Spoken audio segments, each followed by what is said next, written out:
Good evening, Western Standard viewers, and welcome to Hannaford, a weekly politics show.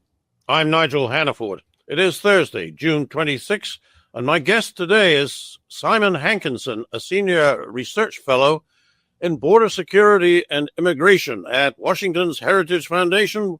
Welcome again to the show, Simon. Thanks for having me. Simon, we usually turn to you for what's happening on the border, and I do have a question on that for you in a few moments. But first, you've left your track. You've written a book, and it's called 10 Woke Commandments You Must Not Obey. Interesting way of putting it. I think we all know what woke is, even if we can't define it. It's sort of like pornography. We know it when we see it. It's something silly that makes normal people roll their eyes. But it's dangerous, all right. And you're telling people to fight back by not obeying the woke commandments. Like what?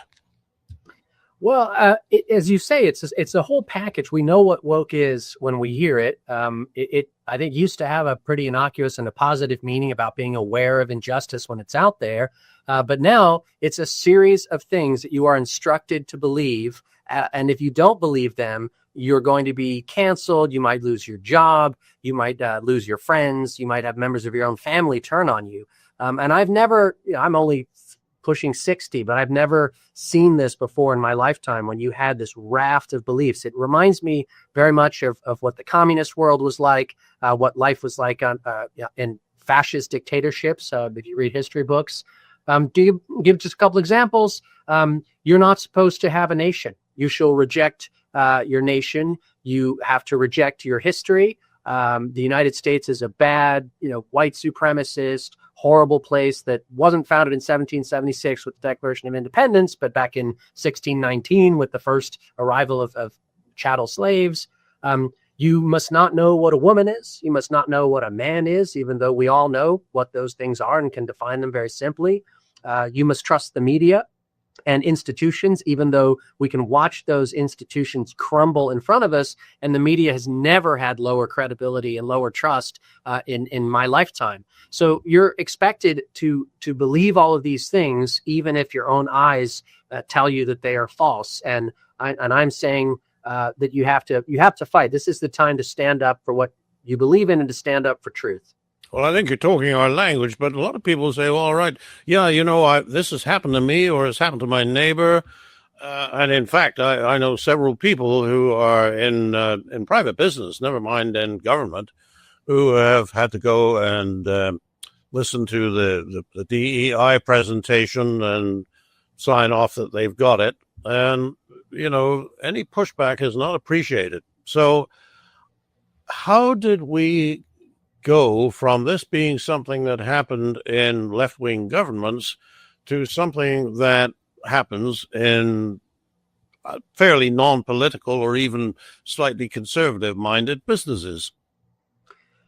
That's a fascinating sociological, historical question that we're gonna have to answer in the future, I hope, when we vanquish this thing, like the Salem witch trials. At the time, it must have made sense. I mean, the Spanish Inquisition, if you look at medieval Europe, Henry VIII and burning heretics and the 30 Years' War in Germany. It was a madness that burned over the country that in retrospect looks absolutely insane, but at the time swept along most of the population with it. Look, for companies, it's clear. They're trying to make money. Why did they put Dylan Mulvaney, this man who wants to be a woman, as their spokesperson very briefly for Bud Light beer? Because they wanted to sell more beer. Obviously, you don't think that worked, did it? Didn't they lose about $5 billion? It backfired spectacularly, but that was the motive. The reason why they put DEI and there's a Pride Month and about 15 other special days set aside for sexual minorities, let's say, is because they're trying to sell more product. So I wouldn't say their hearts aren't really in it. With academia, unfortunately, it is what they are taught from kindergarten through 12th grade. And then when they go to teachers' colleges and even our best universities, our formerly best universities in the Ivy Leagues, they are constantly fed a diet of intersectionality and critical theory and critical race theory and gender ideology, so that they have to be pretty tough and have a pretty strong spine to emerge unscathed. So you have these schools feeding into companies and the government in particular, non-governmental organizations, people who are already completely indoctrinated. If you look at the way, and one of my chapters I talk about communist China and the Cultural Revolution, the way they punished people for thinking independently and freely. And they had these mobs of students running around, literally beating up teachers and parents who didn't do what they were told. This is the way it happens. It captures a culture slowly, it creeps up on you, and then all of a sudden it's out. And then the person who stands up like a J.K. Rowling and says, well, hang on a minute, it isn't right to put a full-grown male rapist in a women's prison. They're the ones who are looked at as the bad guys, and they're the ones who are supposedly speaking hate speech. Looked at by whom? I have anybody who, I mean, okay, I'm a conservative and I run in conservative circles, so I'm probably not going to be exposed to the kind of people who would jump on J.K. Rowling. But, I have a feeling that most people say, well, yeah, and yet she is still criticized by who? People in the media. So the media have gone woke. I don't think that's news, but again, it goes against common sense and the evidence of your own eyes. And I like to think that people in the media, although some of them are a bit strange, nevertheless believe in truth. That's what gets you into the business in the first place. Well, so what happens to them? How did they pick it up?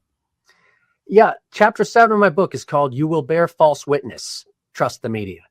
And I used to read the New York Times regularly. I used to read the Washington Post. I still kind of do, but it's a painful experience.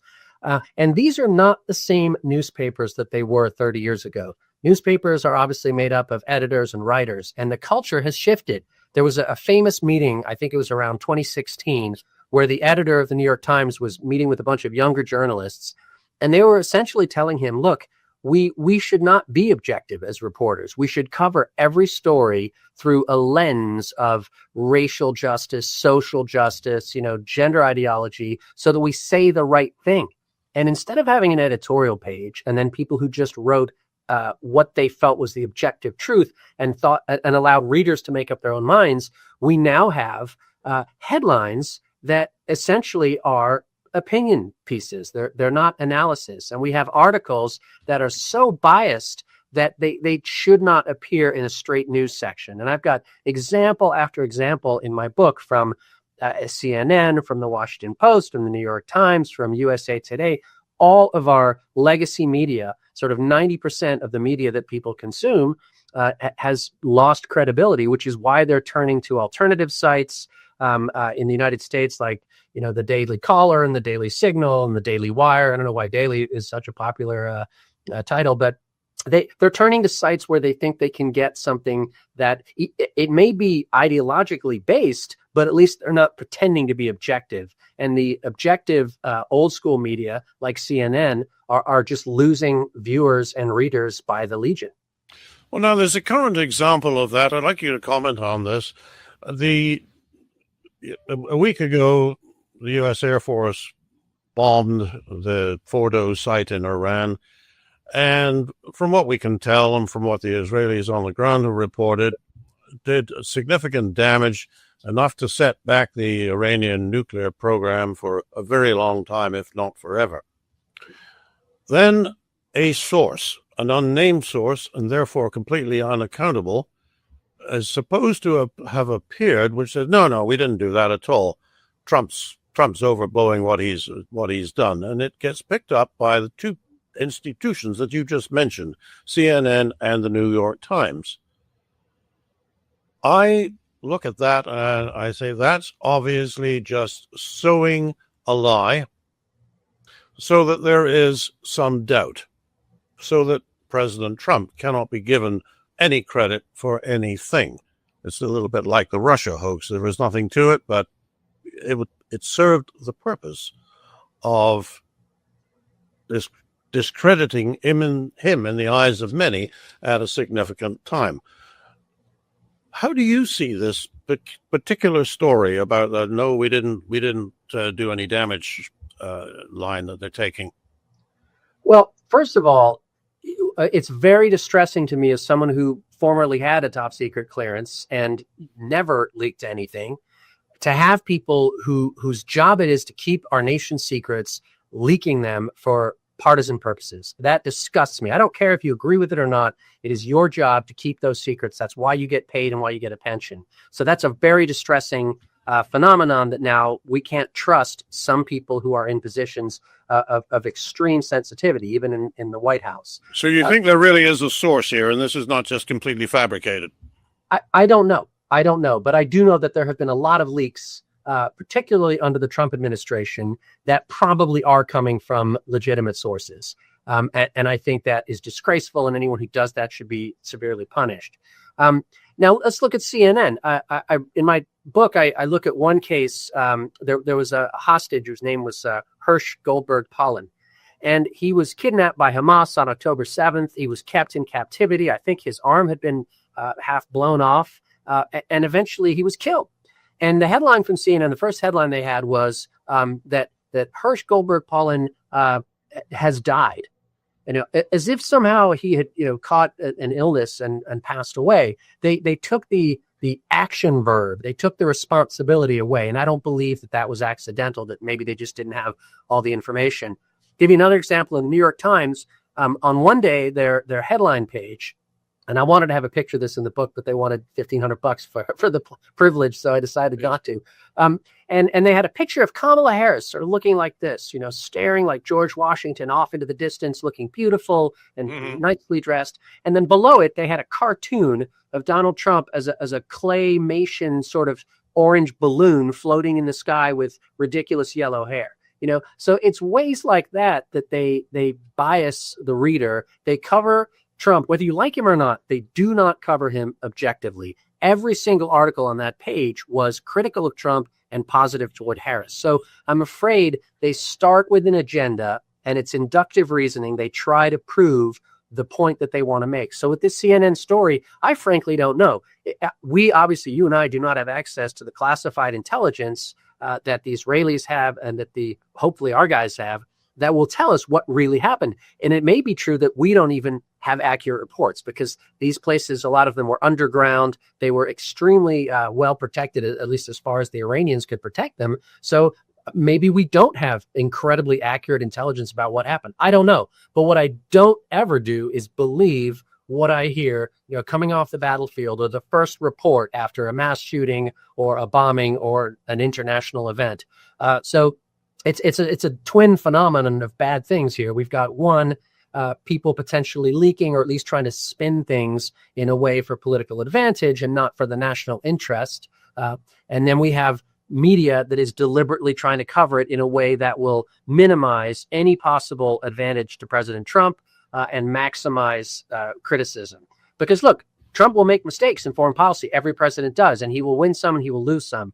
But when I remember he went to the Middle East, the article was something like, Trump is going to the Middle East. It's all about his family business. And then I looked, and 2 years ago in 2022, Joe Biden went to the Middle East, to Saudi Arabia. And the article was about all the good things that Biden was planning to do in the Middle East. And then they allowed Biden to write an opinion piece in their newspaper saying why I'm going to the Middle East. So the coverage was just, in Trump's case, set up deliberately to make it fail, with no interest in the things that he might have done that were positive. And in Biden's case, it was giving him every opportunity to succeed. That's so true. And Simon, I also noticed that in what you just said, you did something that we all do. You said whether you like Trump or not. And it seems like we have been so conditioned that we have to say that in order to give ourselves permission to say something positive about him, like conceding that, well, really, he's a controversial character. But in this case, like him or not, he may have done a good thing. That's an unfortunate thing that's been imposed on us. And I guess this is the success of wokeism, that it makes us do those kinds of concessions to an orthodoxy that we don't even subscribe to. I want to take you back to where this comes from. You talked about how it's taught in teachers' training colleges. Well, as a matter of fact, we have corroborative evidence right here in Alberta that that is the case in this conservative province with a conservative government. And yet the teachers' training colleges do use textbooks that basically are woke in their concept and teach this whole business that you refer to of intersectionality, DEI. Now then, okay, we elect politicians. Politicians, we think, control their departments. So should we blame the politicians for this? We can blame politicians who don't make an effort to correct it. But the rot is very deep. There was a Brazilian Marxist, or at least far left educator named Paulo Freire, who wrote a book, I think, called The Pedagogy of the Oppressed. And this book is sort of... Well, that's actually in there. I gather they use that in Alberta. So it's required reading in teachers' colleges. And they teach a lot more about leftist theory than they do about how to teach English and math and the sciences and the things that they're actually going to teach to the students. And so it's a rare student that comes out of a teacher's college without this indoctrination, and they have to be exceptionally smart. There are some of them out there, and a few of them have websites and podcasts and things. But let's take Florida, for example. You had Governor DeSantis in Florida. There was a part of the University of Florida called New College, which had gone so far down the left-wing rabbit hole that they were losing students. They couldn't even recruit enough, far left rainbow flag carrying students who were willing to take these ridiculous courses, because presumably some of them wanted an education. And even the kids who believed in all that theory felt unsafe on campus because they or at least they felt they couldn't express themselves and have conversations. It was like a French Revolution or Chinese Revolution style, purity test every time they went out and opened their mouths. So the governor said, all right, well, we can either ditch this or fix it. He decided to fix it. He appointed a new president and a new board, and they turned it around. In a couple of years, they got recruitment way above what they wanted. They brought in money. They introduced a sports program. And did it turn conservative overnight? No, and that was never the purpose. We don't want to do the opposite of what they do and have everything be conservative or right-wing. We want to have free speech and free expression and create a balance, in the universe again, instead of a 95 or 98%, left-wing bias on our campuses. So I would only fault those politicians who don't even make the effort. We know what the battle is. There's plenty of people out there fighting the fight in the courts, on gender ideology, on parents' rights. And we just need to have those politicians support it like they do in Florida, in Ohio, and in a lot of our states, and like they obviously don't in places like New York and California and Massachusetts. So you just said we don't want to do what they do. And I'm going to be play the devil's advocate here a little bit, because actually I agree with you. But we promote, we appreciate free speech. So the left uses the free speech that we are happy to have. Let's have the debate. But once they achieve power, then it stops. And then we are faced with the woke commandments that you're telling us to reject. That's what happens when the left takes over. Sure. So is it actually the smart thing for us to do to not reverse what the left has done? Is it really possible to have a free speech campus, a free speech society? Well, I'm not saying that we shouldn't try to reverse what they've done. I do want to reverse what they've done. I'm just saying if you have a university, for example, where, and there's some, not one single faculty member identifies as a conservative or Republican, then you're not going to get to 50% overnight. You're not going to get to 100% ever. You have to try to fight incrementally. And the same with our businesses. You can't replace the entire executive suite overnight. You can't, destroy entire institution. Well, you can, but that's, in many cases, you're killing the golden goose. Some of these institutions are worth saving. Not all, by any means. But I don't see why, for example, the Budweiser beer company, not that it's my favorite beer, but I don't see why they can't, Anheuser-Busch can't, get past this and decide that they want to be a company that makes beer people want to drink, as opposed to a company that promotes woke ideology. And you're actually seeing many companies pulling back from their subsidies for pride parades and gender ideology, because they realize that's not their core business interests. The Los Angeles Dodgers should be playing baseball. They should be fielding a great team and providing a great family experience at a reasonable cost. They should leave immigration enforcement to the federal government as the Constitution empowers it. So that's all I'm saying, is not that we shouldn't, go for it, but that we have to be realistic in what we can achieve in a short time. This is it took us a generation to lose this battle to the left. I think we were kind of asleep when all the 60s radicals, the Bill Ayers types and the Bernardine Dorns, they went off from throwing hand grenades and trying to kill people to college campuses, where they started indoctrinating our youth of the time. And now those youth are in their 60s, and they've educated 2 generations. So it's going to take us some time to undo this.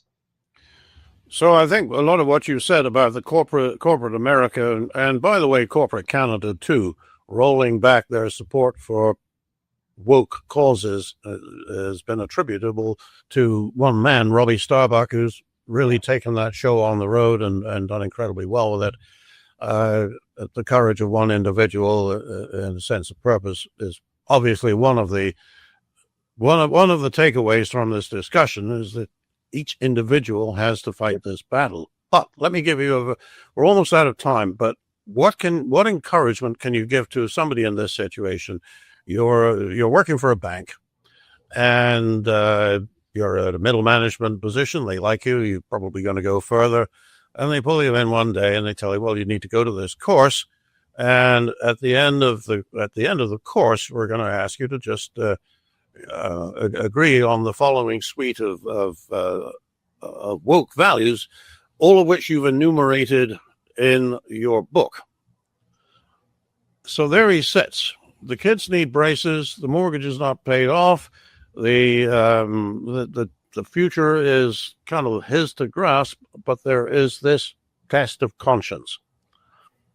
Do you have any advice for a man or a woman in that position? I do. I just did it. I had to be gender equivalent, man or woman. Yes. They're in a tough spot. Look, I worked for the federal government for 23 years, and I got out just as this was becoming really, really toxic. The pronouns in the bio, it was a suggestion when I retired in 2022. It was a commandment a year later. And if you are in that position, I fully understand why you can't speak out. We have this thing called the Ben Franklin Fellowship, where retired people like me who were in positions in the State Department and foreign policy, we could speak freely, but people who support us, who may even support the administration's policies, they have to keep quiet and they have to do their jobs. If you work in a company and that company has a policy of putting pronouns in the bio and you kind of buck that trend, it might make your life difficult. And like you say, you got bills to pay. But here's what I advise. Every one of my chapters ends with somebody to follow on social media, with a good book to read, and with an organization that's working in a field and I think advancing the cause in the right direction. Those are just some suggestions. You talked about Robbie Starbuck. I think he's actually associated with the Heritage Foundation now too.